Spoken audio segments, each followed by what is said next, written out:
Hi, it's a great day. This is Dr. Joshua Awesome. So I'm excited to take a moment to just touch on some very vital lesson that I learned last week. I had done a travel, working trip for about 3 weeks, and then I returned back to my base in South Africa. And suddenly it dawned on me that I didn't take time to rest as much as I should have. Now, and then the stress trigger came on. As it came on, I recall going to the gym. And while in the gym, I was exercising for about 10 minutes, and suddenly my body couldn't take it any longer. And at that point, I could not express myself or tell anybody I was in pain. I mean, my head was banging, I had headache from this side to the other side. My entire body was in pain.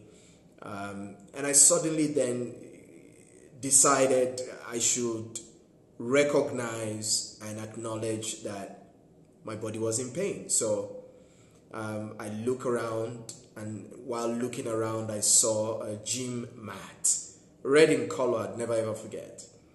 Now, it's funny, color red is also a color that talks to danger, and as much as that, was a sign for me, red could also mean energy. So I felt it was time for me to get my energy back. So I lay on the gym mat, and while laying on the gym mat, something very interesting began to come to my consciousness, that I could actually practice on me what I bring to some of my clients and coaches. So as a stress coach, as a mindfulness coach, I clocked in to a session of mindfulness. And as I lay down there, I began to recognize and acknowledge the pain. And as I was getting into that mode of awareness, one thing that I would never ever forget that I began to do was I was consciously breathing in and out to the count of 6 and out to the count of 4. As I did that continuously, interestingly, I also began to love me, and that's a loving kindness session that I also had for about 5 to 10 minutes. When I began to wrap that up, then I went into a stress healing session where I began to give myself the required attention mindfully. And through that mindfulness session of about 10 to 15 minutes, when I wrapped it up for about 25 minutes, I was in full recovery mode. And I'm sharing this because sometimes a lot of us, first and foremost, do not take note of the triggers that stresses us. We need to recognize that we can stress our stresses. And this is a practice that I bring on a regular basis to my life, to my career, and I also bring to some of my own clients. And as I wrap this up, I just want to encourage anyone who is watching this or who would watch this to realize that there are moments when you will be stressed by stress.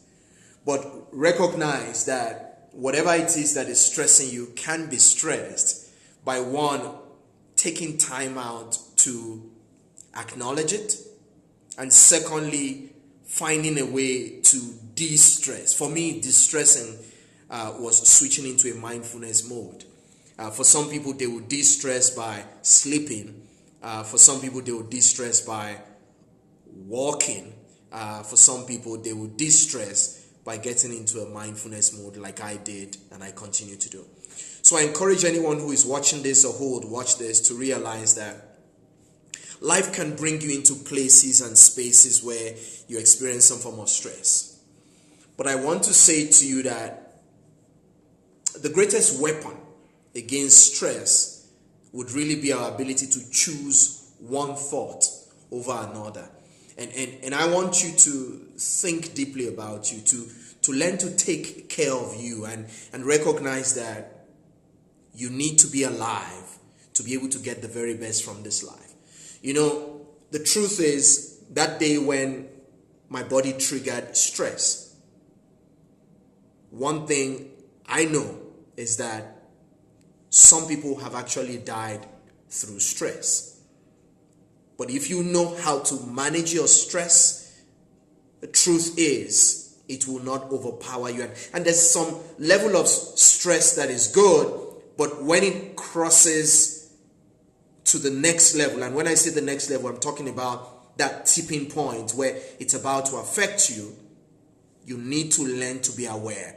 And in that state of awareness, the truth is, you could be a better person. And I'm hoping that someone who is watching this or will watch this would recognize that it begins by you befriending yourself. You need to know you. Because if you don't know you, you would not recognize when there are challenges or stresses that are stressing you. I close with this thought. It's not a matter of letting go. You would if you could. Instead of let it go, we should probably say, let it be. And those are the words of the founding professor of my University of Massachusetts School of Medicine Center for Mindfulness, Dr. John Kabat-Zinn. I wish you the very best, and I hope that your week will be one of health, wealth, because that is your very first wealth, your health. Bye for now. Dr. Joshua Awesome here. I wish you the best this week. You take care and don't take, you take charge and don't take care. Bye for now.